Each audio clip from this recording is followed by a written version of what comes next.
Buckle up, because we got a long video ahead of us, and this video was originally going to be a little different. I was initially planning on talking about all the different Sonic comics, including like the old manga, and the British, and the French comics and everything, as well as, of course, Archie and IDW. But the thing is, I have read very few Sonic comics, and to be honest, I'm not really interested in reading a lot of them. So at best, this video would just be a very surface level overview of all the different Sonic comics that would probably be rife with inaccuracies. And so I figured, I'm just not gonna bother with that. There are other people that have covered all the different Sonic comics better than I ever could. So instead, what I'm gonna do here is I'm gonna kinda walk you through my experience reading Sonic comics and what I think of them. Growing up, I didn't really read any Sonic comics, and I never really had much interest in checking them out because I am a fan of the Sonic games, and I was aware that all the different Sonic comics were completely different from the games and doing their own thing, and that's just really not something that interested me. So it was only a couple of years ago, actually, that I started reading my first Sonic comics. And the first one that I gave a shot to was Sonic Mega Drive, a little classic Sonic miniseries by Archie that is pretty much entirely detached from the main Archie continuity, timeline, whatever thing. Doesn't have any of the Freedom Fighter characters, doesn't have any connection to any of the other stuff. It's basically an entirely isolated story that tries to emulate the style of the classic Sonic games, and obviously me being a big classic Sonic fan and seeing something that resembles the games, that got my attention, so I figured, why don't I check it out? Why don't I try one of these here Sonic comics? Plus, the art of Sonic Mega Drive was drawn by the legend Tyson Hesse, and it was written by this guy called Ian Flynn that apparently a lot of the comic fans seem to really like, so I can see what the big deal is with this guy. So I pick up Sonic Mega Drive, and immediately I am met with a giant enemy crab joke. Okay, bad first impression, but I will say there is a lot about Sonic Mega Drive that I appreciate. Primarily, it would be the ways in which it tries to be like a classic Sonic game. The story is broken up into zones, just like a game would be, and all the zones here feel very authentic and true to Sonic to me. They even have these panels where it's a 2D shot of all the characters platforming through it, and you see it's even got stage gimmicks and enemies, and just looking at it, you can tell how these things would work if this was a game. That's something I really like in terms of getting the feel of the games to come through in this comic. That's absolutely nailing it. And of course we have the beautiful Tyson Hesse artwork that I look at these panels and I'm just annoyed that why have we not gotten a 2D Sonic game that looks like this? Come on, man. So yeah, that's all great, but story-wise, there's basically nothing going on here. Kind of like a classic Sonic game, it's essentially Eggman's trying to do something, and our characters go on an adventure to stop him. But, the classic Sonic games would actually have some degree of something going on, and this doesn't really have much. The most it attempts is they try to give Sonic a nanoscopic character arc, where at one point he's feeling like his friends are slowing him down, so he runs ahead without them. But then when he beats Eggman, he has nobody to share in the celebration with, and he's feeling a bit lonely, and then later his friends catch up, and they all work together, and then he's like, I'll wait for you guys, it's better together, and I mean, it's such a small character arc, it's done over the course of like 5 pages, so it has like no impact whatsoever. I don't even know why they bothered with it.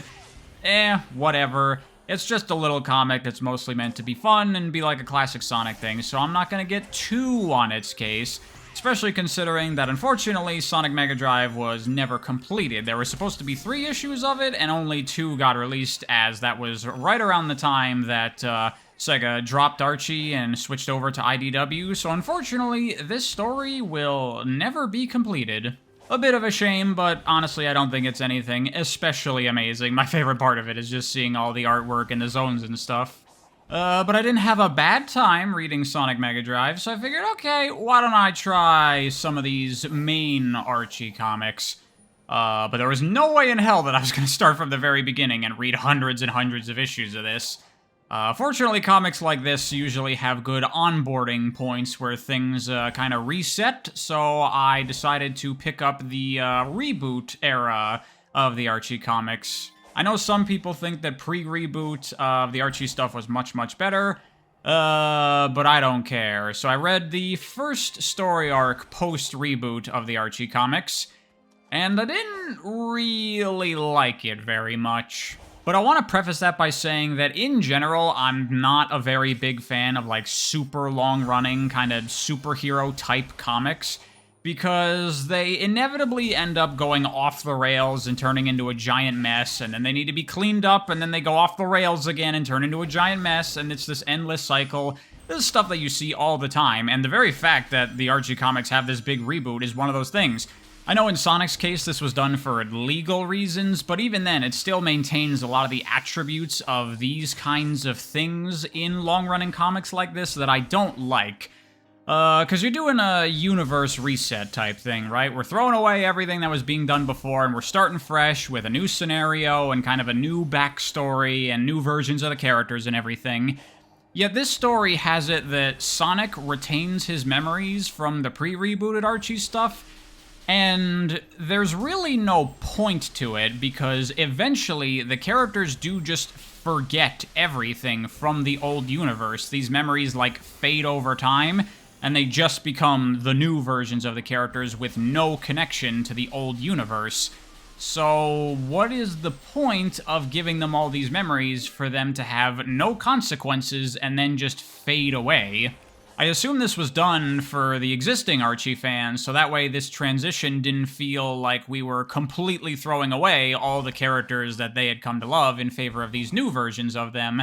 But personally, I find this is a bit of a cheap thing to do, because ultimately you are throwing away those old versions of those characters, and this is kind of a dishonest way to blur that line in the sand. Not the biggest problem in the world or anything, but it does result in some cheap and hollow drama as the characters get these flood of memories from a different world that they will then forget eventually, and none of this will mean anything. Also resulting in a number of the things in this early part of the reboot not really having much of a purpose within the story being told here itself. But as I said, this is not a problem inherent to the Archie Sonic comics. This is an issue I have just with lots of long-running comics where, oh, we screwed everything up, time to reboot the universe, and we have things carrying over from the pre-reboot, and different writers are doing different things all the time. It's just really sloppy, and I do not like it. But that aside, now getting into the story of this first arc of Reboot Archie, this is where I got to first get a real taste of Ian Flynn's writing for Sonic, and there are some things I like about it and some things that I don't really like about it. One thing I do like about Ian's writing is that you can tell he is a Sonic fan and he knows a lot about Sonic. And because of that, you see stuff like this in his comics where you're like, oh, I know exactly where this is. You know, this grounds this in the Sonic world that exists in my head so much more than if it was just generic jungle place, right? And there's a lot of other things like that that I like that I'll talk about later, especially when we get to IDW, but there's also some problems that emerge from this eventually that I'll also talk about. But something very big that I don't like about Ian's writing is how he kinda handles the Sonic series that comes up in this story arc. Because the premise here is that it's kind of, not exactly an adaptation, but it's dealing with the subject matter of Sonic Unleashed. After the events of the reboot, Mega Man crossover thing, whatever was going on there, that caused the world to go unstable, and it breaks apart into pieces, and eventually this leads into all the Dark Gaia Werehog stuff, but it's all handled very, very differently here, and it handles it in a way that kind of addresses a lot of the questions that you can have looking at Sonic Unleashed itself. Like, hell, the world breaks into pieces in Sonic Unleashed. That would be a catastrophically damaging event that would lead to countless deaths. But the game just glosses over all that and ignores it. Whereas this, it tackles it more directly. People are in danger, and you have Sonic and a bunch of the other characters, and even Gun, they show up, because that's another thing in Unleashed. You're like, where's Gun? Why aren't they doing anything? You have all these different people working together to try to save all these civilians from danger, and it's like, this feels like more of a grounded, logical handling of that subject matter. And I could see people appreciating this, but I couldn't help but reading this story and starting to go, this doesn't feel like Sonic. Because you have Tails and Rotor, they build this giant, like, flying fortress kind of thing. The Sky Patrol, references. And so now the good guys have their own flying ship that they can use to counter Eggman's many flying ships and get good guys from place to place, and it's used here to, like, evacuate civilians. And it's also used as, like, the hub of operations for saving all these people. You have Sally, she takes up the leadership role, which I guess I'll briefly mention the Freedom Fighters. They all seem fine enough here. I don't really know anything about what they're like in the Archie comics. My knowledge of the characters is completely based off of Sat AM, and they feel relatively similar to that, I guess. Antoine is a bit more of an action character. He can, like, fight with a sword here. I don't really have any issues with how they're handled here, but I also don't really have any investment in these characters. But anyway, you have Sally in the Sky Patrol, and she's, like, coordinating this operation. Everyone's splitting into teams, and they're all communicating on the radio, going like, you save people over here, we're gonna go check out this. I'm gonna go into that collapsing building and see who I can find, and Gun shows up, and then they're working together with all them. And eventually, I found myself asking, why does this feel like I'm reading The Avengers and not Sonic the Hedgehog? Because this is not what Sonic stories are. Sonic is not a superhero, and it's not a superhero franchise. Yes, Sonic saves the world, and he helps people that are in need, and I'm not saying that Sonic saving all these people in danger is out of character or anything. Of course Sonic would do this. It's that putting Sonic in this kind of scenario is very un-Sonic. If you think about the Sonic games, how many times have you spent a significant amount of time saving civilians from danger directly? Not very much at all, if ever. Really, it's just Elise in Sonic 06. For the most part, civilians aren't really much of a factor in Sonic games. You look at something like Sonic Adventure, and yeah, all the townspeople of Station Square are in danger, but there is no effort put toward making sure that people are okay and out of harm's way and that they're safe. They're completely ignored for the purposes of the plot. It's just about Sonic, Chaos, Tikal, and all the other characters. I mean, yeah, there are some instances where Sonic does just help out random people every now and then, like a little bit in Unleashed, especially with like side quests and NPCs and stuff like that, or Black Knight does it a little bit. And also, of course, freeing animals and stuff in all the Sonic games.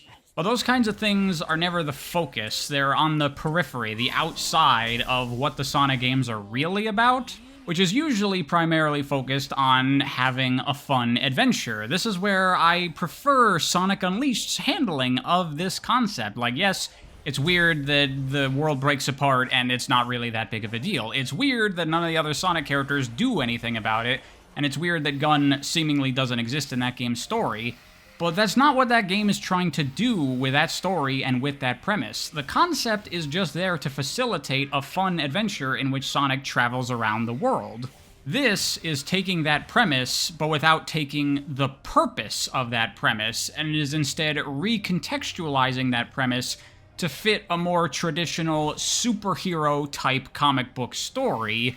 And that's not really Sonic to me, and it's not really something I'm interested in. But, to be fair, Sonic Unleashed already handled this premise in that way, so it would kind of be redundant for the comics to just do the same thing.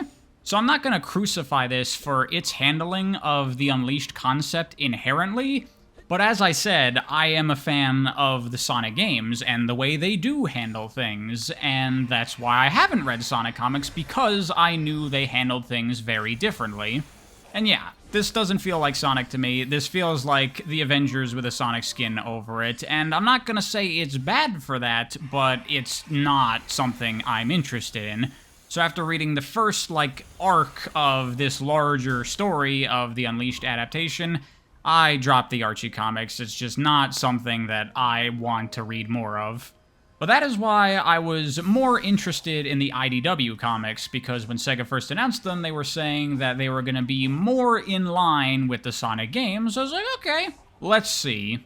And once again, I'm a classic Sonic fanboy, so you know I started on the 30th anniversary Classic Sonic special, which I would say I have pretty similar feelings toward this that I did Sonic Mega Drive.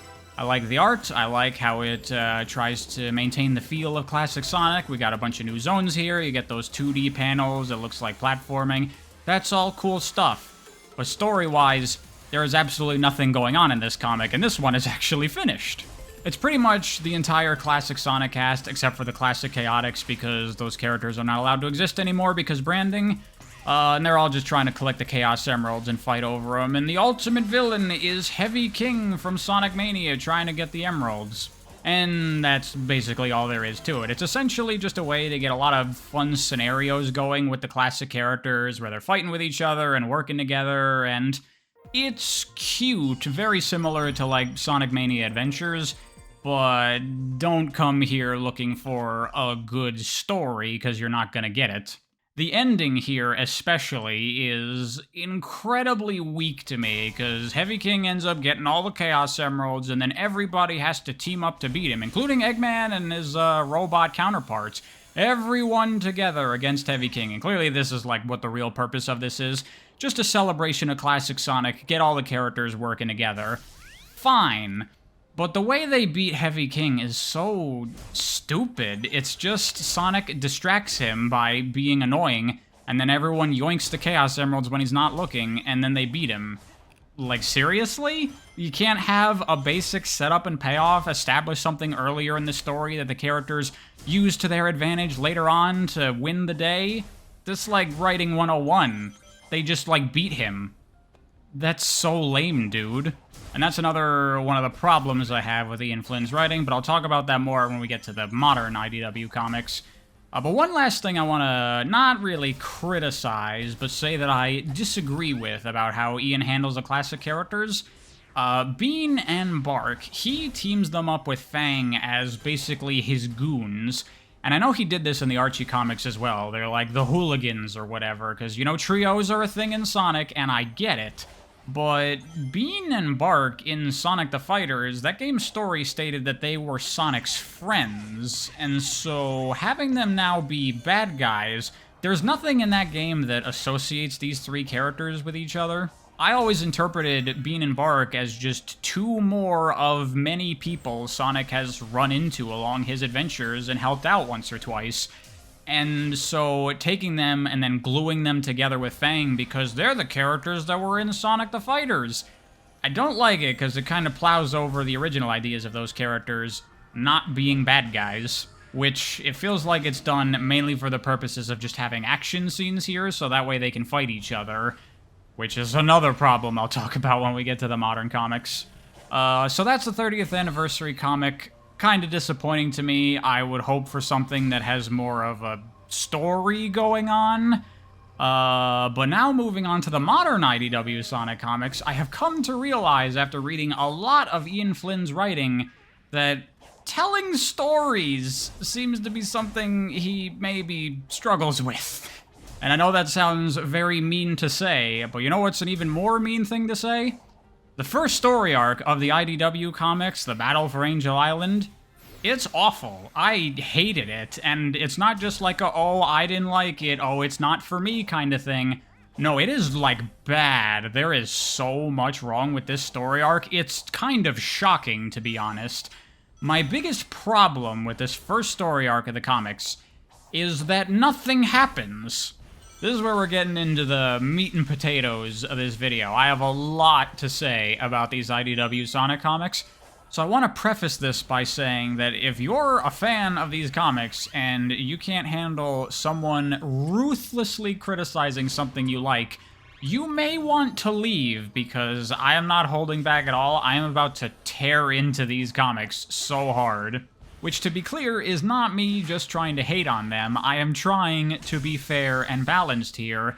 It's just that I thought that these comics were terrible, so most of what I have to say is going to be negative, but I'll try to be positive when I can. So what do I mean when I say nothing happens in this story? Because obviously things happen. They have Eggman's robots are still out there, and the Resistance are trying to deal with them, and someone's controlling them from the shadows, and Sonic is going around trying to figure out what's happening, and we eventually learn that it's Metal Sonic, and the heroes have to try to stop him. He goes to Angel Island, he gets the Master Emerald and uses it to power him up, and the good guys manage to defeat him. Tons of things happen in this story. But here are my questions.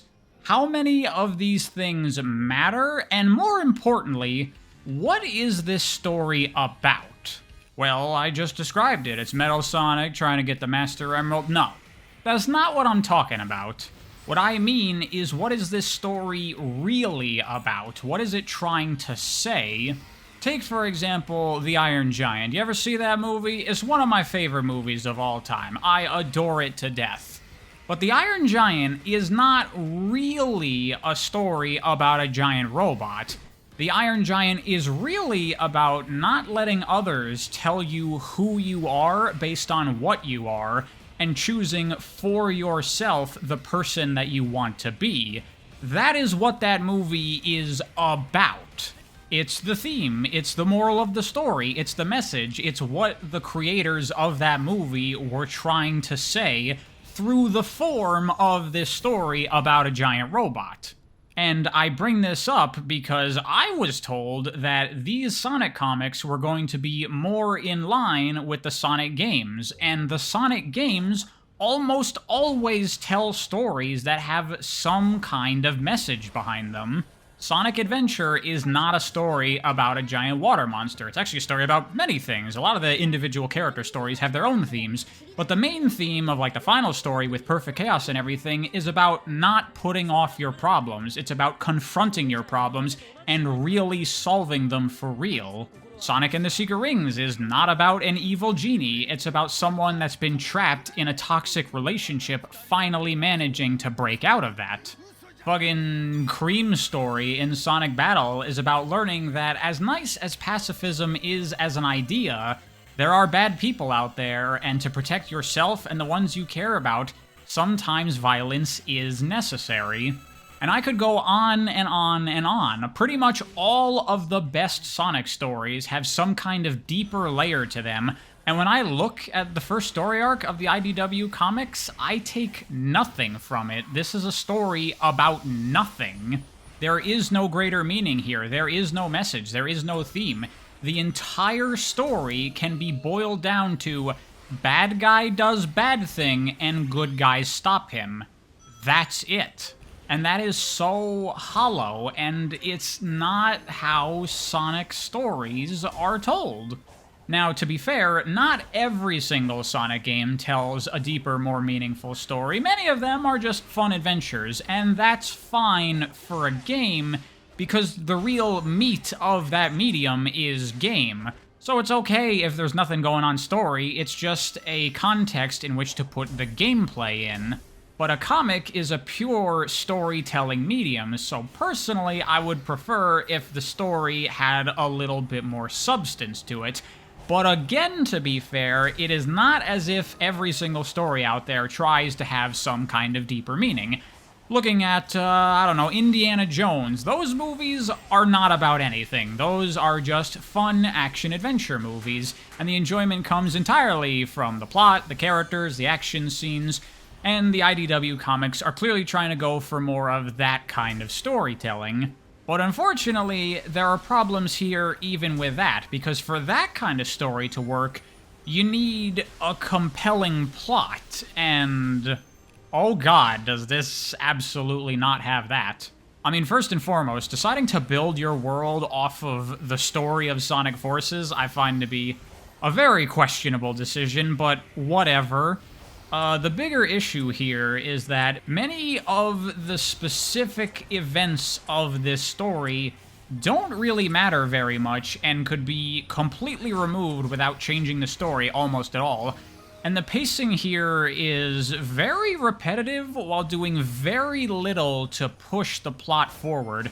The first several issues of this comic are essentially the same thing over and over again. Sonic goes to a town, it's being attacked by Eggman robots, he meets up with Tails, they beat the robots. Sonic goes to another town, he meets Amy, they fight Eggman robots. Sonic goes to another town, he meets Tangle and Blaze, they fight Eggman robots. And throughout all of that, the story basically doesn't progress beyond where it was in the first issue, where they establish the scenario and say that Eggman's robots are suddenly getting more organized, someone must be masterminding this whole thing. And then Sonic's like, alright, I'm gonna go look into it. And then that's what the next 3 issues are, without that progressing at all. But finally, eventually, Sonic gets on to Eggman's flying ships, and this is where he discovers that Metal Sonic is back, and he's in his Neo form again. And nothing that's happened so far in the story led us to this point. It was all just wheel spinning and time wasting. The thing is, though, it isn't really. Those issues did serve a purpose in that they were introducing all of these Sonic characters, which, yes, as Sonic fans, we already know them, but in the context of this comic, it is important to establish all the players that are going to be showing up, so that would be fine if, when all these characters came back for the final bit of the story arc, they had anything to do. But Pariah, they do have something to do in the final battle. They fight off Eggman's army and help defeat Neo Metal Mecha Ultrasonic. Which is true, but what does that have to do with the story here? Well, without his friends, Sonic wouldn't have been able to fight Metal Sonic's army because it would have been too overwhelming of a force for him to take on by himself. Okay, so here's the thing about writing. You are omnipotent, and you can make whatever you want to happen, happen. The key is making sure that everything that happens in the story is meaningful to that story. And Metal Sonic having an army of robots on Angel Island that Sonic's friends have to fight is not meaningful to the story, because you could very easily rewrite this to say, Metal Sonic just went to the island on his own, and Sonic, Knuckles, and Shadow are enough to defeat the Ultra Uber Metal Sonic.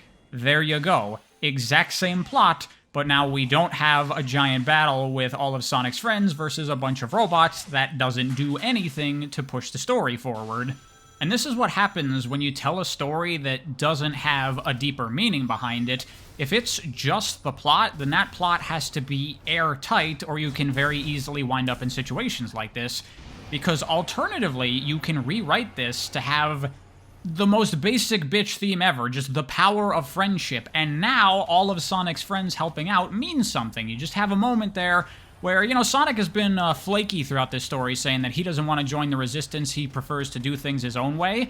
So then you just have a moment where Sonic is trying to take on Metal Sonic by himself, and it's not enough, and then his friends show up and they save the day together.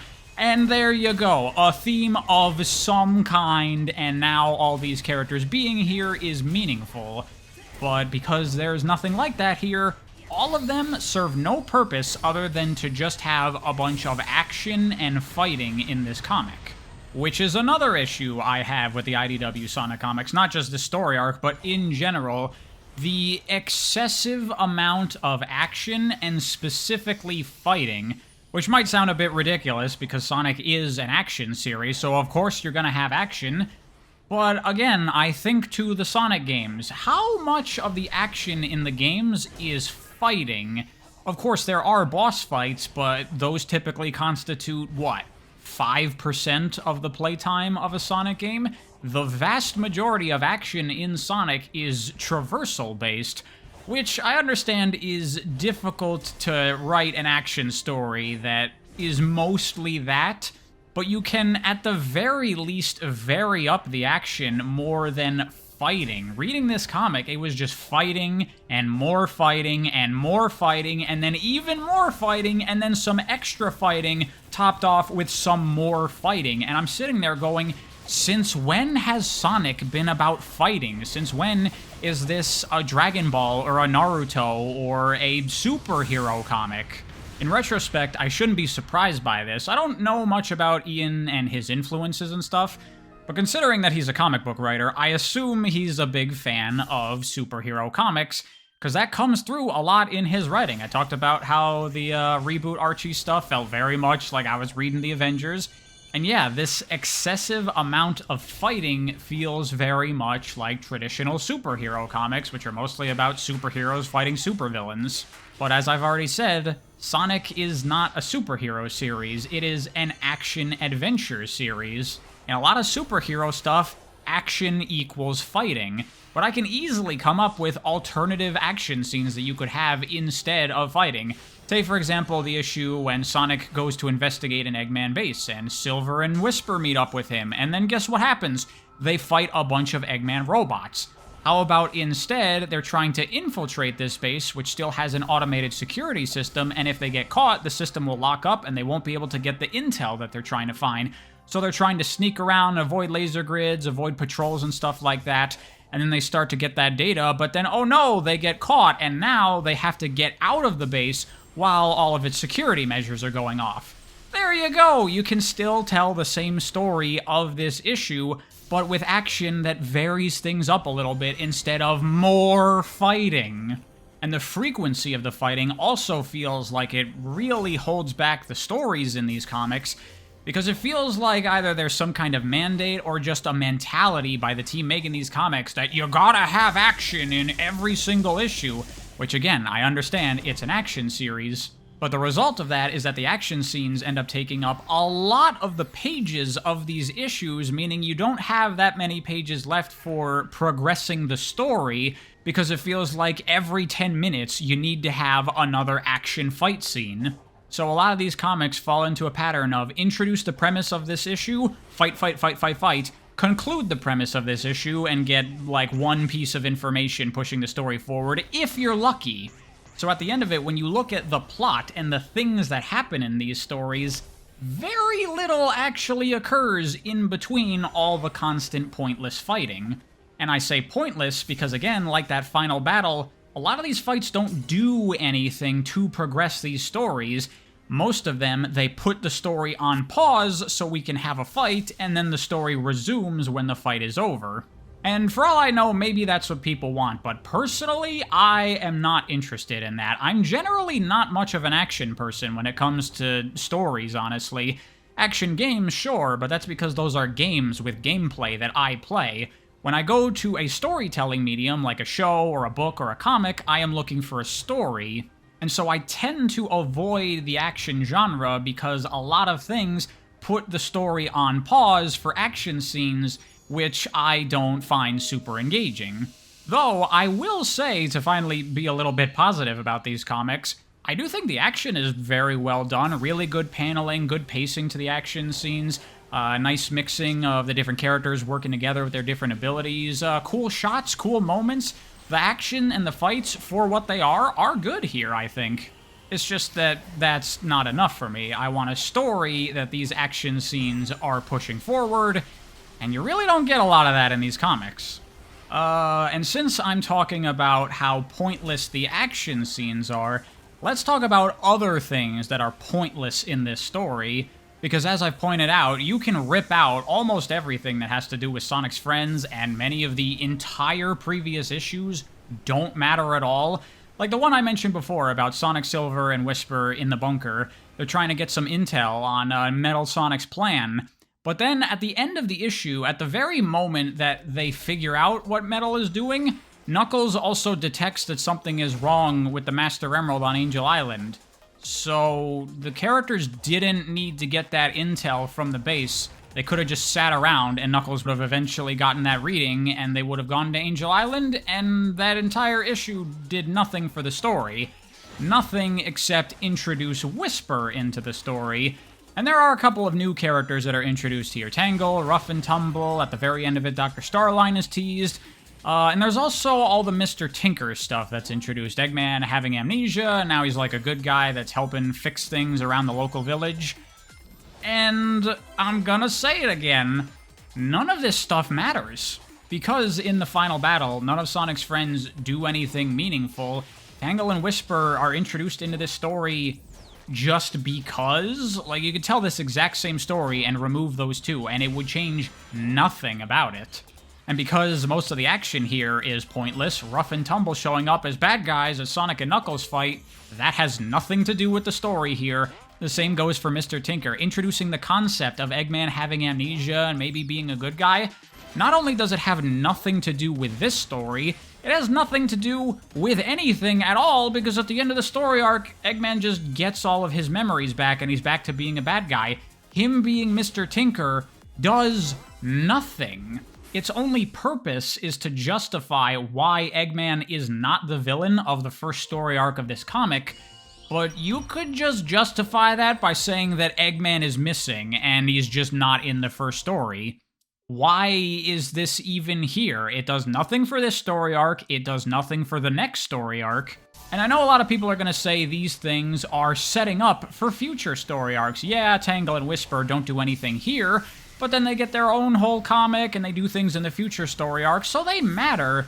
Which, yes, that is true, but if their only purpose in this story is to introduce the characters, you could just introduce them in the next story when they are actually relevant. Introducing them here feels like more of a marketing decision than anything. We gotta have new Sonic characters to get people's interest and get them reading these comics.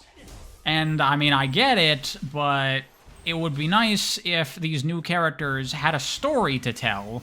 You see how we keep coming back to these problems with telling a story? Yeah, this is why I don't like these comics and why I don't like Ian Flynn's writing. But another reason I don't like Ian Flynn's writing and his handling of the Sonic series is everyone's favorite hot-button issue, characterization. And I haven't talked about characterization up to this point because I wanted to save it for here because this is where we get to spend the most time with the core Sonic characters. And I want to start off this topic by saying that, to my knowledge, Ian has never claimed that his way of writing the characters is accurate to how they used to be to the games. So I don't want to criticize his writing simply because he writes the characters differently to how I prefer them to be written. But going back to what this comic was allegedly supposed to be, I was expecting something closer to the Sonic games. And you have the whole Sonic community who have been singing the praises of Ian Flynn and his writing for Sonic and how the characters really feel like the real characters and they're back and whatever. And I'm just gonna say it like it is. That is wrong. Ian Flynn's versions of the characters are not the same as the game characters. And this isn't even really a matter of opinion. This is just people being incorrect, which I know sounds very, very arrogant. But it's true, and hearing so many people talk about the accurate characterization in these comics or Frontiers or whatever, it honestly makes me feel like some people don't know what these characters are like. Because reading the Archie comics, the little that I did, the characters didn't feel very much like the characters to me, but this was a fresh start. Perhaps Ian would try to go in with a more game-like version of these characters, but again, I'm reading the first issue and... oh, okay, so it's just more of the same shit. And I know many people right now are going to be going, what's wrong with that? Well, I'll tell you what's wrong with that, and I'm going to say it loud and clear for the people in the back, because I have heard a million people make this misconception about Sonic. Sonic is not Spider-Man. I blame the old American side of things for giving people this misconception of Sonic's personality and how he acts and talks. Sonic is not a jokester that's quipping and making light of the situation constantly. And I know to that people are gonna go, SA2, this low-budget flight, no food or movies. Yes, two things about that though. One, Shiro Maekawa writes Sonic a bit snarkier than he is otherwise. And two, that is one of two jokes Sonic makes throughout the entirety of Sonic Adventure 2. Look at the vast majority of the Sonic games from the 2000s, and in many of them, I don't think Sonic makes a single joke the entire time. Like Sonic Rush, I'm pretty sure he doesn't make any jokes at all. He makes no jokes in 06. I think he has like one snarky remark to Eggman in Unleashed at the beginning of the story. It's just not Sonic's character. He's not a Joker. He's not a fucking Marvel character throwing out his quips every 5 seconds. Sonic makes the occasional snarky remark here and there, but for the most part, Sonic generally takes situations relatively seriously. He just has fun with it. And really, he doesn't run his mouth that much. In a lot of the games, he's silent most of the time. Usually other characters are doing most of the talking. And this is something that extends far beyond just Sonic's character. The entire tone and the feel of these comics is not what the Sonic games are like at all. These comics very much have like that kind of lighthearted Marvel Cinematic Universe tone where everyone's always joking with each other and, you know, there's a serious situation, but they make light of it, they kid around, they don't really take the situation that seriously, but there's some drama, but you know, you always gotta have some jokes to lighten the mood. And that's just not how Sonic operates, or at least it's not how it used to operate. People made fun of Sonic because it took itself so seriously throughout the 2000s games. It's not just Sonic. Really, most characters didn't tell jokes. Sonic wasn't a funny series. Comedy was not something that was a focal point that they tried to inject the series with a lot of. There are some comic relief characters like Big or the Chaotix, but generally most of the cast was pretty straight-faced, and it was just a lighthearted and fun tone for the games. Compare that to these comics, where in the first issue, a town's being attacked and Sonic and Tails are fighting them off, and the way that they're just, like, having this casual chat while fighting robots, not taking things seriously, joking around, being sarcastic and snarky with each other. This is not how these characters talk. This is not how they interact with one another. And Amy, Jesus Christ, she's not even remotely the same character that she is from the games. Again, her introduction, she comes in with this sarcastic comment teasing Sonic. That is not a thing that Amy does. Another thing that Amy does not do is have control of her feelings for Sonic, but their entire relationship and the reason that Amy was created doesn't exist in this version of the character. If you look at how Sonic and Amy interact in the games, I'm pretty sure nearly every interaction the characters have is Amy shows up shouting Sonic's name, and Sonic's like, "Gah," and he tries to get away from her. He's uncomfortable around Amy because she's weird around him, because Amy was originally intended to mostly be a comedic character. But here, their relationship is completely different. They're all buddy-buddy, they're super close friends. Amy's just another one of Sonic's many, many friends. She doesn't have a unique interaction with him because she's a unique character. She has just been boiled down to generically one of Sonic's friends, and she has a crush on him, but by these days that's been deleted because romance is not allowed in Sonic anymore, because everything in modern entertainment has to be weird and platonic and everyone has to be an emotionless robot. And you see things like at the end of the issue when Amy is introduced, and Sonic offers for Amy to come along with him, which is something that would never, ever, ever, ever happen in the game versions of these characters. Plus, on top of that, you have the fact that Amy is now Nick Fury. I remember all the times when Amy was a tactical leader, a coordinator, a military strategist. That absolutely has always been a part of her character, for sure. I've seen many people say that these comics, Amy is written like Sally from the Archie comics, and I totally see what they're saying, but as someone that's not familiar with the Archie comics, to me, she feels like generic superhero, tactician, Nick Fury type character, where she's not always on the front lines, but she is making sure that everyone gets things done, which, do I even need to say that that's not the character? Eggman also, there's a lot about him that's not really how Eggman is. One example I would point to is this one panel here where Eggman is repairing Metal Sonic, and again, it's got that light Marvel humor in there where, oh, did you make sure to punch him? Attaboy. And Eggman's being, like, affectionate, almost like Metal Sonic is his son. And that's not a thing. Eggman in the games has never, ever, ever, ever shown any kind of connection to any of his machines at all, even once. And I mean, do I even need to talk about Shadow? Plenty of people have talked about that a million times over, and I generally agree with what people say there. But I have even more problems with that. But you get the point. I don't need to go into every single character and why they're wrong. And it's more than just the way the characters behave and act. It's also in the dialogue itself, the way they speak. This is the kind of thing that apparently goes over a lot of people's heads, but I pay attention to these things. The Sonic characters speak in their own ways, and Sonic even has some catchphrases and certain things that he says pretty regularly. And in these comics, Sonic never says any of that stuff.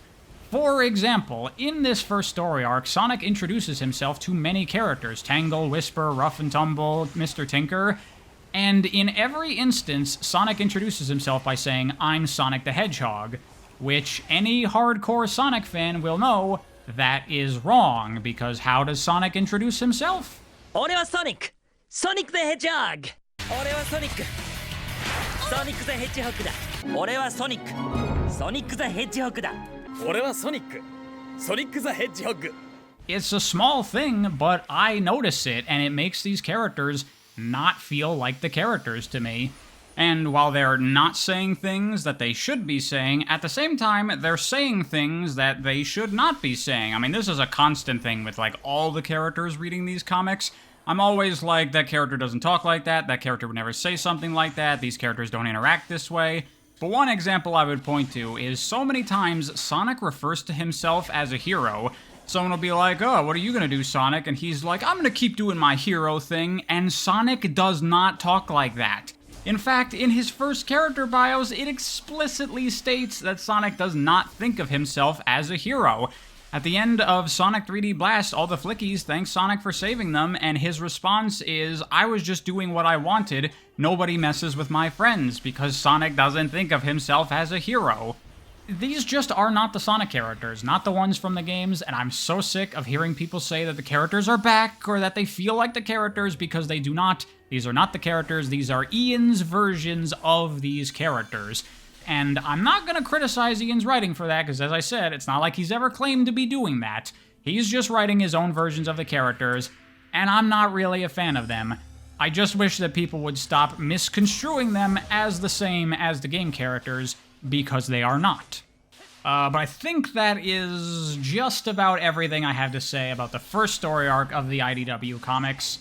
I hated it. I thought it was absolutely terrible. I thought the writing was quite bad, didn't feel like the characters, the entire story is pointless, most of the things that happen are inconsequential, and overall, this entire story arc really doesn't matter in the grander scheme of this comic. It's just like to introduce the Sonic the Hedgehog comics, but you can really just start at the second story arc, and outside of the new characters that are introduced and the things that set up that story arc, the things that are pointless to this story, nothing here matters or is important in any way, shape, or form. So the entire story is just a big excuse for action scenes without telling much of a story. There's no deeper meaning to this story, so there's not a whole lot for me to connect to.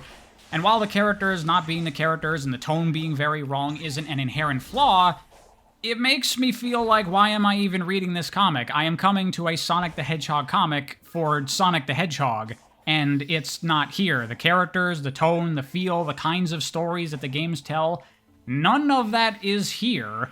But to be fair, I don't want to blame everything on Ian, because he is working with Sega, and they are very controlling and weird about Sonic.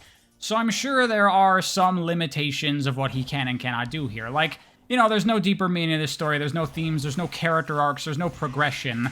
But that's kind of because this is a Sonic comic, and they can't really do that kind of thing, right? You can't have Tails go through a major character change in one of these comics, because then he'll be a different character than he is in the games, and clearly Sega doesn't want that. They want this comic to be representative of what the games are like, so all the characters have to be like frozen in time. They cannot progress, they cannot grow, they cannot change, which really makes for super compelling stories, but that is what led me to try Tangle and Whisper, because this being a story dedicated entirely to original characters for this comic, I assume that Sega is way less controlling. They probably don't really care much about these characters at all, and so I think that the writers probably have more freedom to do things with these characters, and maybe, hopefully, fingers crossed, tell more of a real story.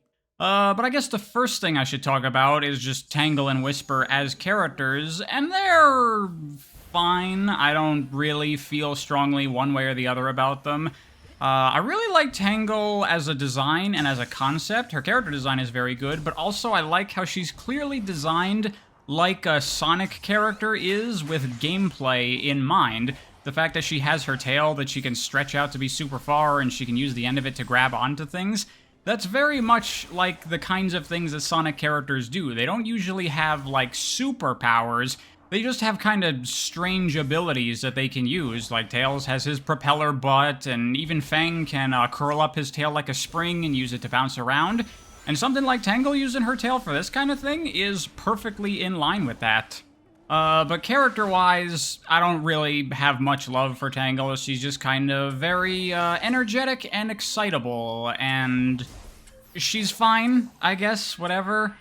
Whisper, not as strong of a character design in my opinion. I like her mask, not just because it's a mask and I'm me, but also because she wears it off to the side, very much like, you know, Japanese masks. When people are at, like, festivals and stuff, you see that. And she has that, like, closed eye thing that you see in anime, so some nice Japanese influence in her character design that I appreciate. The thing with her, like, custom special, like, sniper wispin that can use all the different wisp colors, it's fine, whatever. I'm not really into the whole wispin idea, so I don't particularly care for it. But you see what they did. Her name is Whisper, not just because she talks softly, but also because she uses wisps. That's her thing. But overall, Whisper is, similar to Tangle. Don't really care for her very much, honestly. But as for the comic itself, it's alright. Certainly a hell of a lot better than Battle for Angel Island. The premise here is that we learn about Whisper's backstory, that she was part of the Diamond Cutters, this mercenary group that would fight against Eggman. Which I'm just wondering, if they're a mercenary group, who's paying them? I guess whatever, it doesn't matter. The important part is that one of the members, Mimic the Octopus, who has the ability to transform to look like other characters, he betrayed the Diamond Cutters and sold them out to Eggman, and all of them died except for Whisper, and he's trying to finish off the job and take out Whisper, but she also wants to get revenge on him for killing all of her friends, and then Tangle tags along with her to try to help out. And in their first encounter, Mimic manages to trick Tangle, and he gets away, and they almost get killed, and then it leads to this moment where Whisper's like, no, I gotta do this by myself, I can't let anybody else get killed on my behalf. And then Tangle's like, hey, we're friends, we're gonna stick through this to the end. And then, no! Oh my god, look at that! Character development, holy shit, it's exactly what I was hoping to see out of this. Because Whisper has been a character that very much keeps everyone at a distance, and now obviously with this backstory we understand why. The people that were close to her betrayed her, and she lost a bunch of close friends, so it's a bit traumatizing, and she struggles to let people in now, and then Tangle, with her boundless optimism, she bursts through that, and now Whisper learns to rely on others again and open up. There's a thing happening. It's a thing happening. It's pretty basic stuff, but it's something, so I'll take it.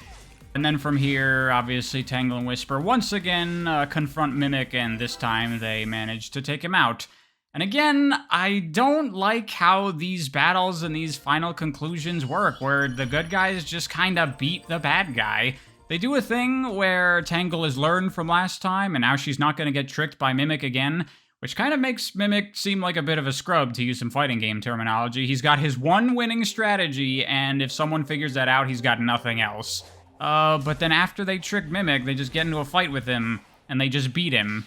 It would have been much better, I think, if things were rearranged a bit, so that way Whisper is the one that confronts Mimic, and maybe he doesn't know Tangle is there. The trick is that Whisper is confronting him by herself, because he, like, taunts her earlier of, like, oh, relying on your friends, that's what got them all killed, blah, blah, blah. So it could have been a thing where then he could be like, I see you've come to your senses, here to face me by yourself. And then Tangle shows up and they manage to get the drop on him. And, you know, it's because of her friendship with Tangle that Whisper was able to defeat Mimic, you know? Simple stuff like that. I don't understand why all of these battles are just the good guys just win the fight. It was the same in Battle of Angel Island too. Metal Sonic goes into his giant form, and then everyone just attacks him until they win. It's not satisfying storytelling. The final battle of a story should be the climax of not just the plot, but also the emotion and the character development. And they just don't do that in these comics. It's really weird. But that's Tangle and Whisper.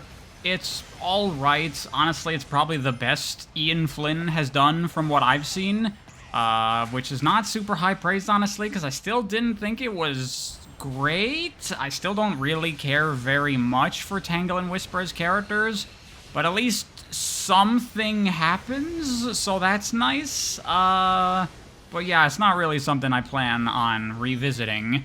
And when I had originally tried to read the IDW comics, this is where I stopped, because after reading the first story arc, which was terrible, and then reading this, which was alright at best, I just did not want to keep reading these comics. I just didn't think they were any good. But I knew that if I did this video and I only talked about those, and people would be like, you gotta read more, the Metal Virus, it's way better, blah blah blah.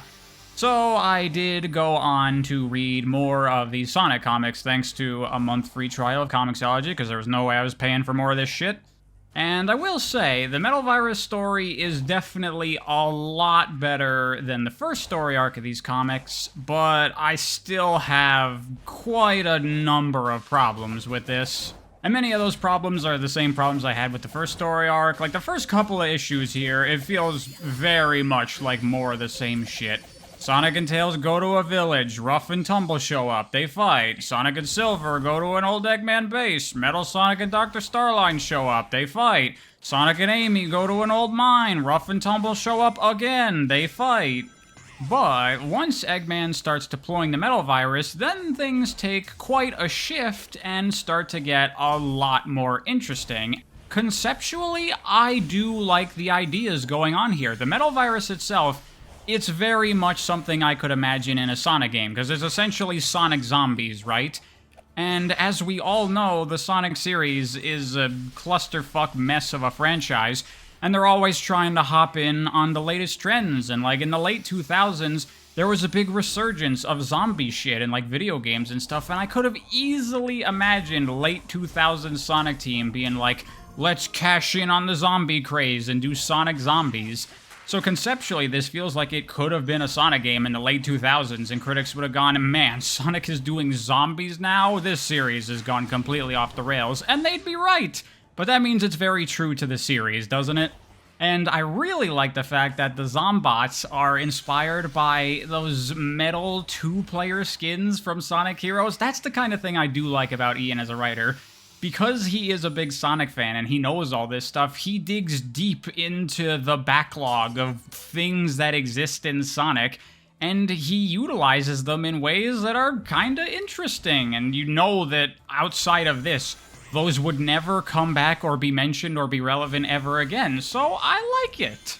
And I also like what they do with Sonic in this story. At the beginning of it, he gets infected by the Metal Virus, but he is not screwed like everybody else is, because running really fast enables him to, like, fight back the Metal Virus, and that's definitely a thing that you could get all nitpicky about. Oh, that's really convenient, how exactly does that work, blah blah blah blah blah. But in this case, I'm fine with it because it feels like something that could be a game mechanic, you know?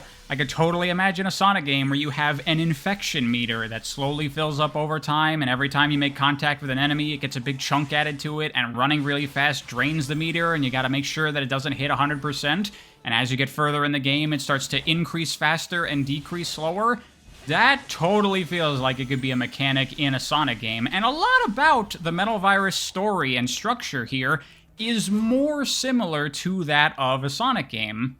Though one thing I also like here is that due to the nature of this premise, there's a lot less fighting than there was in the first story arc, because it's a zombie apocalypse type scenario, so most of the action here is dedicated to saving civilians or just escaping zombots. So that's nice, a little break from the endless fighting. But then eventually we find ourselves falling into these similar patterns that we saw in the first story arc of kind of the same things happening over and over without the story really progressing very much. We got the Chaotix in a city and they're trying to save people. Sonic shows up. Charmy gets turned into a Zombot. Then we go to Cream's home village and there are Zombots and Sonic shows up and they try to evacuate people and Cheese and Chocola get infected. Then we go to another city, and Shadow, Rouge, and Omega are there, and they're trying to save civilians, and Sonic shows up, and Shadow gets infected.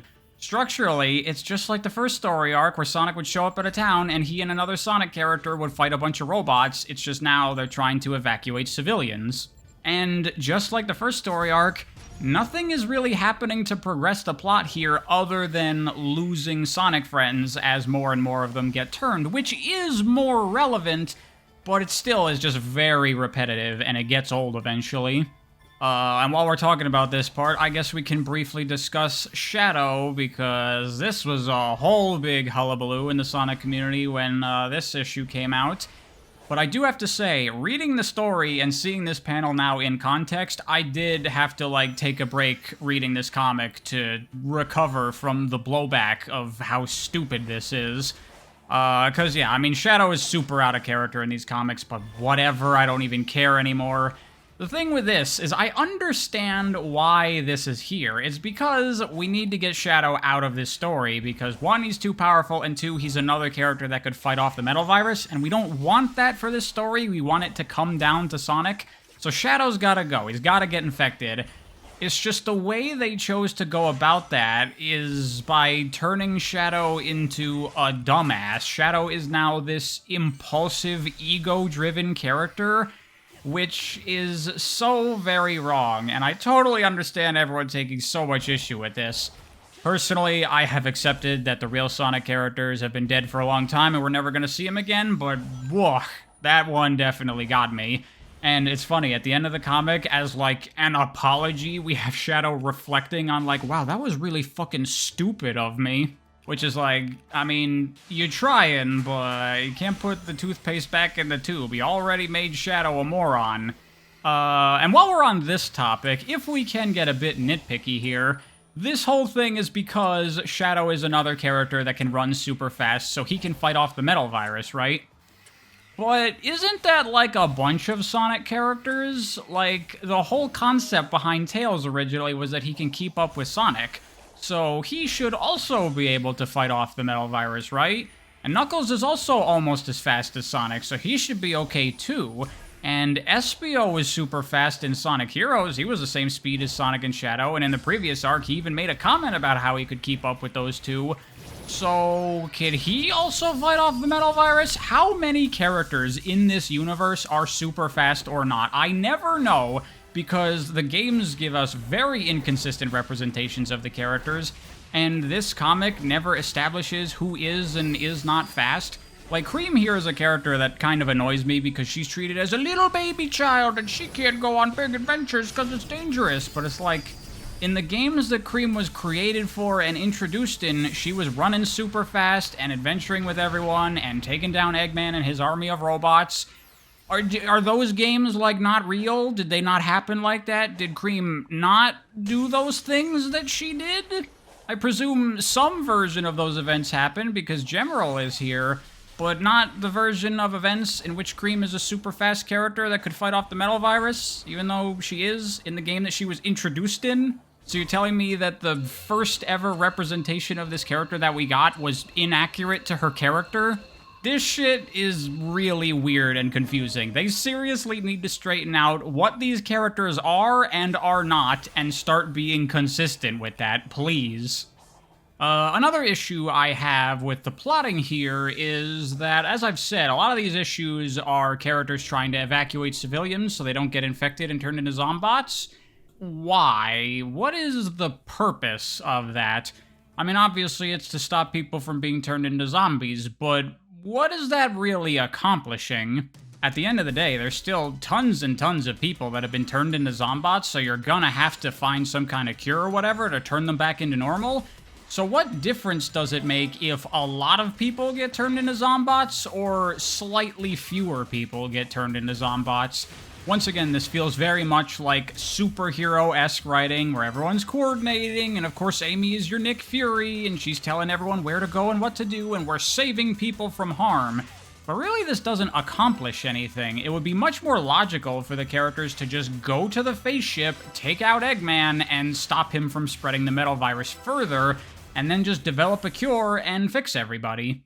Instead, they waste a bunch of time futilely trying to save some people instead of dealing with the problem at its source. There's a part where Sonic is looking right at the face ship. He's like, I'm gonna make you pay, Eggman. I'm like, why don't you go make him pay right now? It's not like an actual zombie thing where people that get infected are corpses and so they're done for. This process can be reversed for everybody, so whatever if some more people get infected. It really doesn't matter. You could try to make the argument that they don't know that they're going to be able to find a cure, so in the event that they can't, they want to prevent as many infections as possible. But the problem with that is the character writing, because a lot of the dialogue here, everybody is very aware of how the Sonic universe operates, and they talk about it all the time.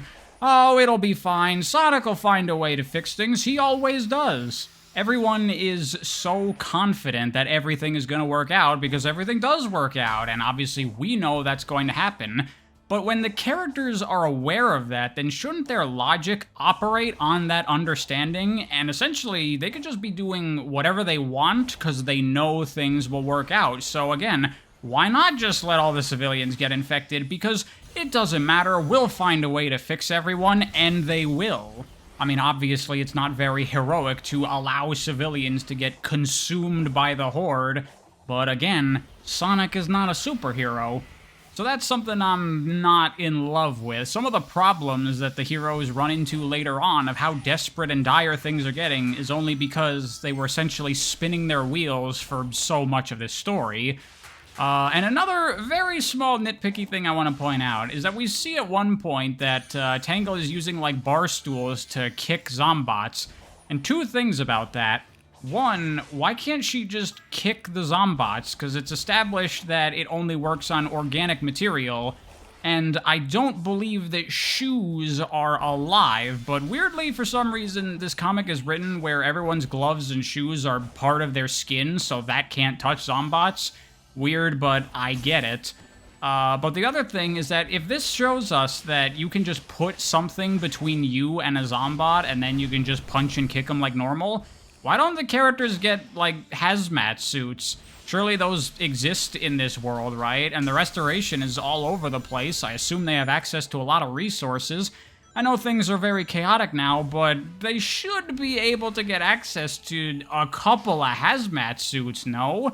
At the very least, there should be some justification for why they don't use them. Either they wouldn't work, or they can't find any something, because that was something I was really thinking throughout this. Another issue I have with this is not a problem specific to Metal Virus. This is kind of throughout all of these comics. And I've already talked about it a bit in the first story arc. Pointless things, but specifically I'm talking about, like, little, kind of cool things that are supposed to get you excited, but don't actually do anything, or mean anything, or matter. A good example of that would be when Tails is in his lab in Central City, which of course we see no humans in Central City, despite it being full of humans in the games, because humans are not allowed to appear in this comic because they are not consistent with Sonic branding, at least at the time of this comic. Maybe it's a little different these days with Shadow Generations, we'll see. I'm not convinced entirely. But Tails is trying to make a cure, and things go bad, and he has to get out of there, and then he gets in the Cyclone and uses that to plow through all the zombots. And then eventually he gets overwhelmed and he has to abandon the Cyclone and it gets, like, destroyed or whatever. And, like, yeah, that's a cool thing to bring back the Cyclone and everything. But what did that have anything to do with anything? It didn't. It was just pure rule of cool. It's just cool for Tails to use the Cyclone a little bit. Was not necessary for the story in any way, shape, or form. And that's not really that bad. I don't have much of a problem with that. I have more of a problem going back to the first story arc where, like, at the end of one issue when they go to confront Metal Sonic and he powers himself up with the Master Emerald and oh shit, now he's Super Neo Metal Sonic, like Mecha Sonic did at the end of 3K. Oh shit, how are the heroes ever gonna beat him now? And then in the next issue, like 2 pages later, Shadow hits him with, like, a Chaos Spear and that just nullifies that super form. What the fuck was the point of that? It was just to be a cool thing. Most importantly, that would be a cliffhanger to get you to buy the next issue of the comic, and then we immediately just erase that thing from the story. There's a lot of that in this comic. Fake out bullshit cliffhangers that immediately prove irrelevant at the beginning of the next issue, which is really shitty, and there's a very egregious example of it toward the end of this story that we'll get to. So, I have many problems with the Metal Virus story here, but to switch gears and get positive again for a bit, I think that this is a much more engaging story than any of the previous things in the comics. There is a real sense of tension here. The situation does feel as dire and desperate as it's supposed to. You know, characters are getting infected, they're sacrificing themselves, they're making their last stand so other characters can escape. And the situation does get worse and worse over time, and it really does feel like the characters are being worn down. The fact that Sonic has to be running constantly and he's starting to get a little bit exhausted is kind of a cool idea. Having the heroes' numbers dwindle as more and more characters get infected, and then they lose the restoration, and they have, like, nothing towards the later parts of the story. It really does start to feel like, man, these characters are in some dire straits. I was actually interested to see how the characters would get out of this scenario. And then Dr. Starline introduces the Deadly Six into things, and they overthrow Eggman, and they can control robots, so they can use their powers to control the Zombot army. And credit where it's due, the Deadly Six are utilized in this story much, much better than they are in Sonic Lost World.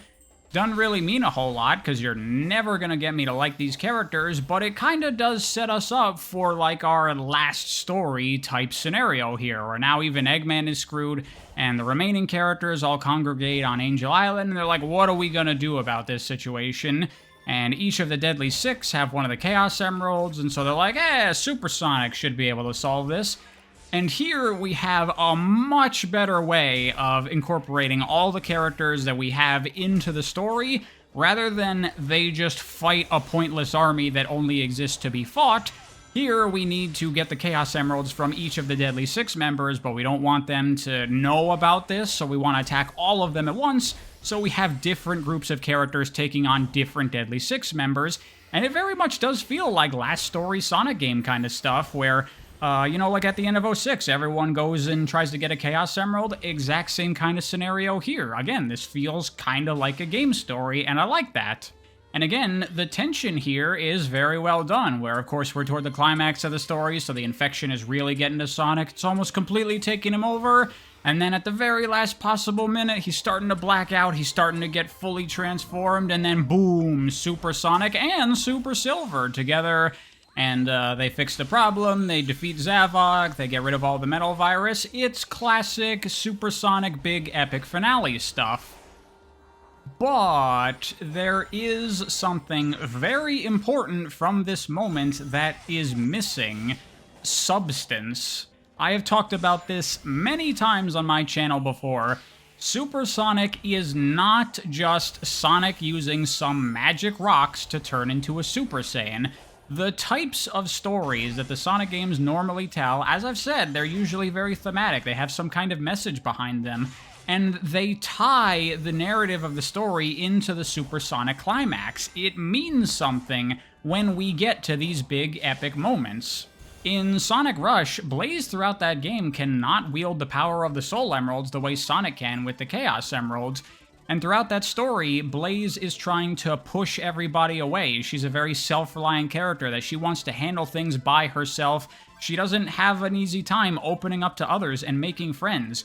And it's at the end of the story, when she learns to rely on others, that is when she gains the ability to turn into Burning Blaze. It is her growth as a character that is manifested in this big super form that is then used to defeat the bad guys.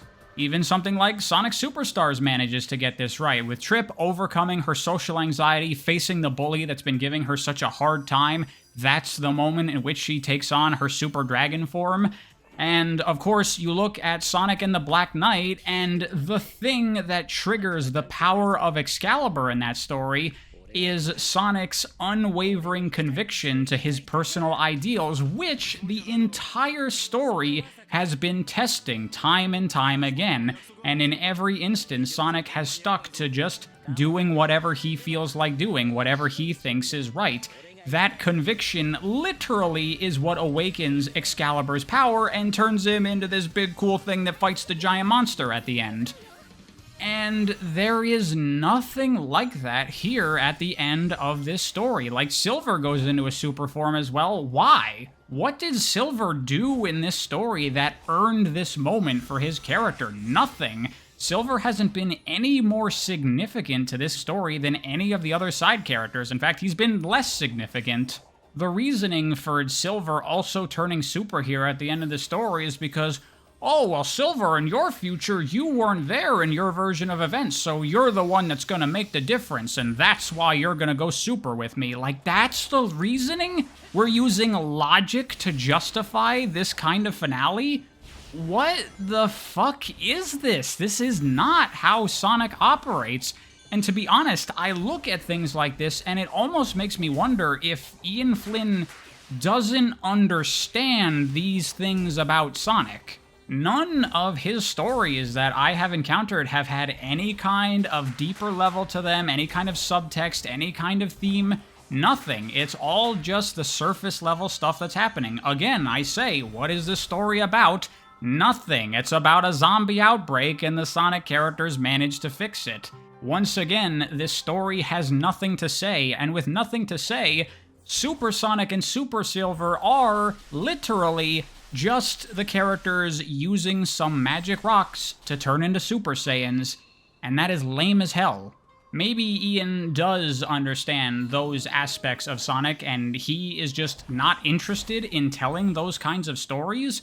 But then, to do something like this that feels like it's trying to emulate what the Sonic stories do, but then it's completely bare when you try to look at it at a deeper level, I don't really see what the point of this is other than it's cool. And then, bizarrely, after the Supersonic climax, that's not the end of the story. Eggman manages to sneak away, taking Omega with him, and then he makes a giant Super Omega robot and he attacks the town while the characters are celebrating. Meanwhile, after getting rid of the metal virus, Sonic was transported to the Soul Dimension, and dun dun dun, he has amnesia! Which is that bullshit cliffhanger I was talking about, because like 5 pages later, he gets his memory back, and Blaze sends him back to his world, and then he helps everyone defeat Eggman, and then the day is saved and the story ends. Like, what is the point of this? This is some serious padding right here. There has to be, like, we needed to make sure this story arc hit the right number of issues or something like that. I don't know, but this was clearly tacked on, and this should be completely deleted. This has no purpose. This does not add anything to the story. Get rid of this. That seriously left a sour taste in my mouth at the end of this Metal Virus story. A story that I was enjoying more than previous stories from IDW, but I still wasn't in love with because of all the problems I've pointed out. And then when you have such a limp finale that doesn't really do it, and then you continue beyond that with all this pointless crap, yeah, it really lost me toward the end there.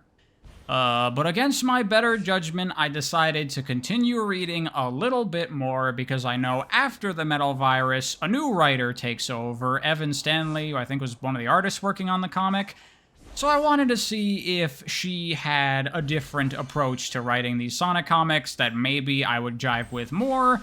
So I read the first trade paperback post-Metal Virus, and overall, it feels like mostly the same stuff, and I'm still not really feeling any of this. I was just not enjoying these stories enough to care and continue wanting to read. But I did want to check out Imposter Syndrome because, again, Surge and Kit, I think, are interesting ideas. You know, Sonic rivals are a well-established thing in the series. We haven't had one in a very long time. So a new Sonic rival character, that could potentially be cool, so I wanted to see what the deal was. I like Surge's design, I think she looks really cool. Maybe this'll be okay. So I read Imposter Syndrome and the story arc following that in the main comics. I don't care, I just skipped ahead. And it's not really that interesting. Feels like a lot of the same stuff. Constant action, constant fighting. Surge and Kit are kind of, sort of, somewhat interesting of characters, that they're like people that Dr. Starline took and he brainwashed them, and now all they want to do is kill Sonic and Eggman, or whatever. Surge and Kit are suspicious of the fact that they want to kill Sonic, and they don't really have a reason for it, so they do investigating, and they find out what Dr. Starline did to them, and then they're like, fuck you, Dr. Starline. But they still want to kill Sonic anyway, because it's thanks to him that we were even created to begin with. So it's like kind of character development, but not. They're still the same characters that just want to kill Sonic. And this whole story arc is the worst one in terms of being really repetitive and constant fighting. Surge and Kit fight a bunch of Eggman robots, and then they fight Metal Sonic, and then they go to the base, and now they fight with Sonic, and Eggman fights with Dr. Starline, and Tails fights with Kit. And then in the next issue, Surge is rampaging through the city, so Sonic and Whisper fight her. And then in the next issue, Sonic fights Surge again. And yeah, they play around with Surge and Kit's minds and how they're all fucked up. And they tease like, maybe Kit can be a good guy, maybe Surge can be a good guy. But no, they're just like, fuck you, I want to kill you, fuck you! Nothing really ends up going anywhere. This entire story arc is seemingly just set up for Surge and Kit's character for future stories, which is fine and all, but it really did not need this many issues to get to this point where after they're defeated, they like go into hiding and then they come back later. And I was like, okay, you know what, let's see. Let's see where they go with these characters when they do come back. So they've joined the Restoration, they're good guys now, but actually they've joined forces with Mimic and Clutch, this other villain that was introduced after Metal Virus, and they're trying to overthrow the Restoration or whatever.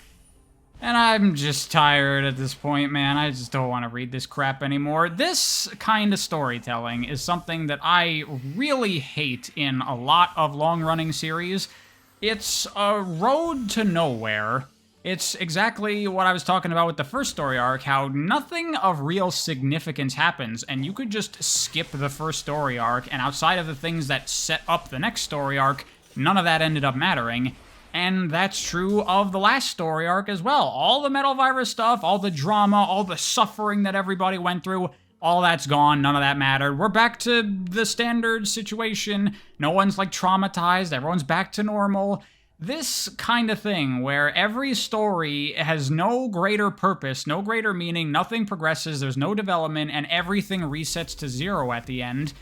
It's like, what's the point of any of this? As far as I can tell, it appears to be to just have cool action fight scenes with your favorite Sonic characters and cool moments, and that's it.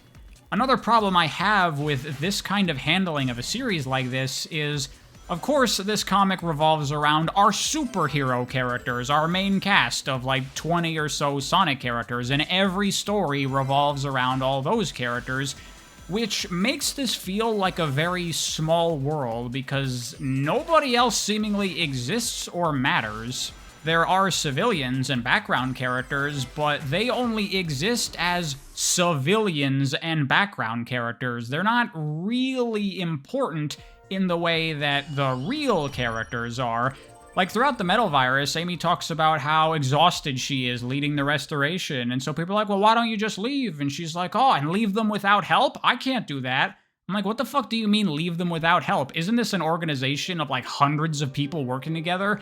You're telling me that there's not one person below you down the ladder that can step up to take your job when you leave? No, because they are a non-background character, and even if they did exist, they're not allowed to do anything significant because they're not a superhero character.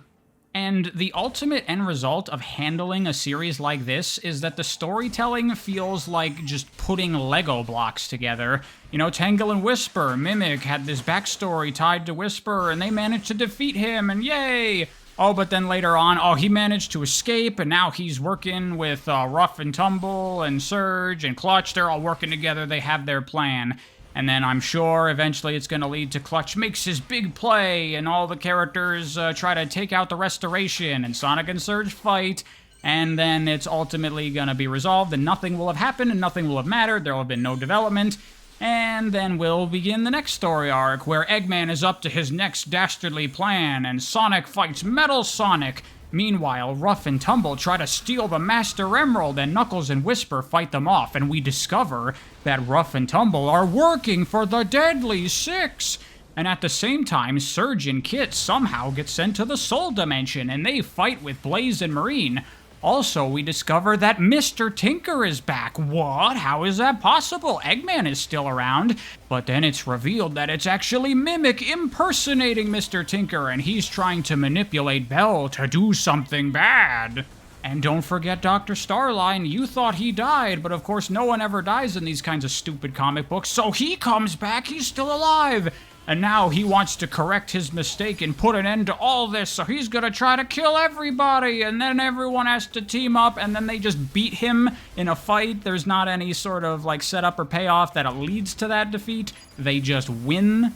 And so on, and so on, and so on, and so on. That's how these stories operate. It's just character plus scenario equals action scenes, and is basically like a random number generator. Who's gonna be fighting who with who, and why? And none of it will ever matter, none of it will ever have any deeper meaning. It's just stuff happening. And I hate it. I cannot stand it. Reading these comic books has been a very interesting experience, yes, but not really a very enjoyable one. I do not enjoy these stories being told. I do not enjoy the writing. I think there's a lot of issues here. I don't like how the characters are handled. I don't like the tone. I don't like anything that is being done with these comics. It doesn't feel like Sonic to me, but even more importantly than that, it's just bad. And that's before we even talk about the thing I've been neglecting to mention up to this point, the whole thing about Sonic being Batman in this comic, because the real purpose of Mr. Tinker, all the way back in the first story arc, finally reveals itself when we get to Imposter Syndrome, in that it was a setup for this whole idea of Sonic being too forgiving. He always gives his villains another chance. He sees the good in them. One day they'll turn. He like chides Eggman for when he gets his memory back. It's like, you still had the choice to not be bad. And like after they beat Metal Sonic, they repair him and they say, hey man, we don't have to be enemies anymore. And Metal Sonic's like, fuck you, because character development can't happen in this series. And then again, Sonic is like, man, you had to be such a jerk. You're so mean. Why you keep being a bad guy? And I feel like it's pointless to even say that this has no place in Sonic. Am I reading Sonic the Hedgehog here or Batman? What the fuck is the point of all this fucking shit of like, oh, Sonic, it's all your fault that you let Eggman go, that we have to deal with the metal virus now. Like, where is this going? Are we gonna lead to a fucking character arc where Sonic's like, you know what, everybody, you're right, and then he fucking murders Eggman? Obviously no, so what is the point of this? Well, I'll tell you what I think the point of this is. I think all of this is going to lead to Surge, because she, in particular, is very resistant to this crap from Sonic. He's, like, really laying it on, like, hey, we don't have to fight. I know what Starline did to you. Doesn't have to be this way. And she's just like, no, I have to kill you!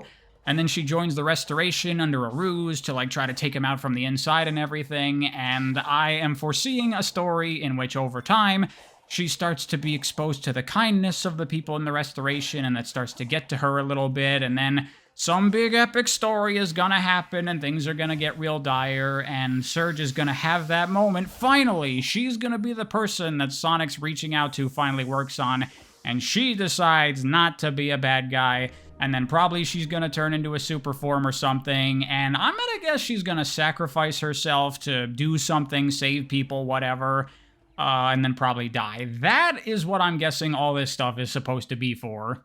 And that's not Sonic at all, but that would be okay if that's the direction they end up going with it. Problem is, there's no fucking way I'm reading any more of these comics. I'm done. I am so fucking out. I do not give a shit anymore. Except for one final thing that I wanted to give a try. Scrapnik Island, because I knew that this was basically a one-off story isolated from the rest of the IDW comics, and it is not written by Ian Flynn. It's written by someone named Daniel Barnes, who, full disclosure, Daniel Barnes is a fan of mine. I know he watches my stuff, and I've had very minimal interactions with him in the past, so it's entirely possible that my opinions here might be a bit biased. I think I can separate myself from that and look at the work for what it is, but just thought I'd let you know.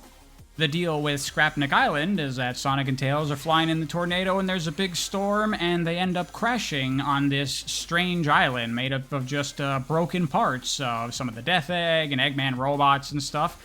Scrap, of course. And Sonic encounters all these weird Eggman robots that are like mangled together and rusted up and broken to pieces, and these are the Scrapniks. And we encounter this E100 robot, E117 Sigma, who explains that they are now free of Eggman's control, and they're just trying to make a life here. But amongst these Scrapniks is, oh my goodness, it's Mecha Sonic, which is kind of crazy because Mecha Sonic is a classic thing, so it's weird that he's allowed to appear here because of how Sega is with the separation between classic and modern Sonic. But I guess I don't care about him because he's just a robot, so he's allowed to appear in modern stuff. But anyway, even Mecha Sonic is a cool dude now. However, his Eggman programming gets re-enabled or whatever, and he captures Sonic with the intention of trying to swap minds with him, which is a little bit weird. And the characters try to break through to Mecha Sonic, be like, no, this isn't what you really want, but it actually turns out this is what he wants. It's not a reinstatement of Eggman's programming. This entire time, living peacefully on Scrapnik Island, Mecha Sonic has felt worthless. He's felt like a failure. He's felt like junk. And the Scrapniks have been working for a very long time to try to repair a broken egg carrier and use that to get off the island. But Mecha Sonic does not think that's ever going to work. They're all wasting their time, so he wants to swap bodies with Sonic and get off the island that way. But during the transfer process, the other Scrapniks show up and they destroy the terminal trying to help Sonic, and that cuts the process short. But now, Sonic and Mecha Sonic, their minds are linked to each other, and now Mecha Sonic is just pissed, so he's trying to take out Sonic. And they fight for a bit, but they end up in this big trash smelter thing, and we kind of have a bit of an OVA situation going on here, where Mecha Sonic is going to fall in and Sonic goes to get him. But Mecha Sonic is like, no, leave me. I'm worthless. I'm a failure. I failed to kill you under Eggman. I failed the Scrapniks.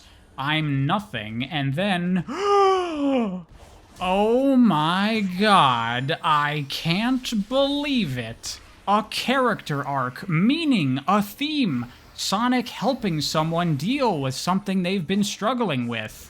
They didn't just fight and Sonic wins the fight and that's the end of the story. Something happened. Look at this end narration by Mecha Sonic. Look at this hopeful little note the story ends on.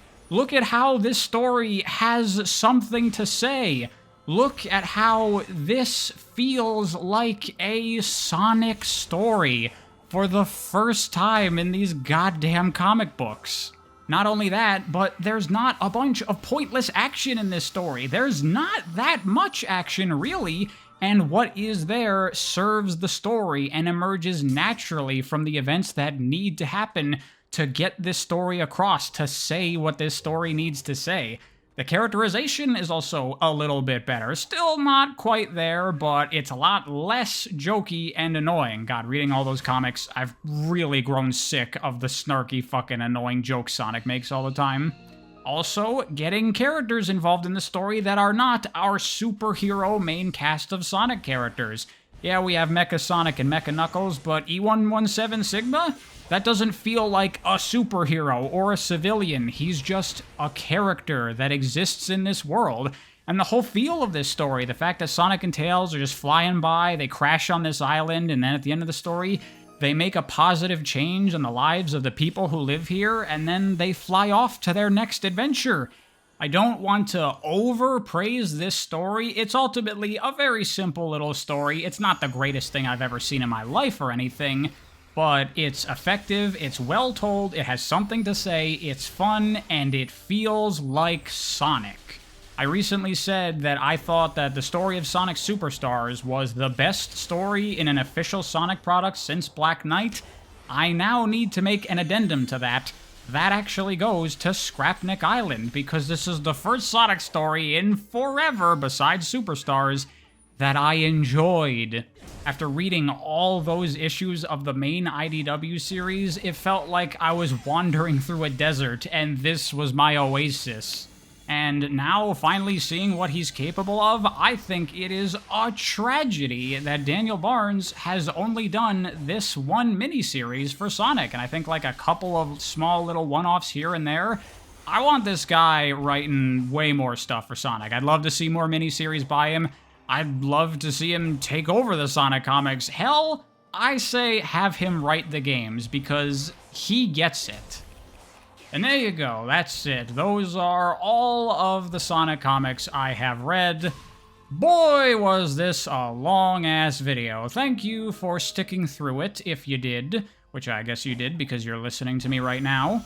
People have been asking me to talk about the comics and Ian Flynn's writing and a whole bunch of this stuff for a long, long time, so I finally did. And it was quite the gauntlet, and not a super enjoyable one. But as I said before, I tried to be fair here. I just had a lot of criticisms and a lot of problems with how these comics are handled. A big part of it is that I just fundamentally disagree with how Ian Flynn handles the Sonic series. But now reading so much of it, I also see that there's also just a lot about his writing that I honestly think is really bad. Of course, I have no problems with the guy himself, he's just doing his job. But I am certainly not a fan of his, and the fact that he started working on the Sonic games was something that when it was announced, I was not happy about that at all. And yeah, the games he's worked on so far, I got issues with them, but we'll talk about that when we talk about that.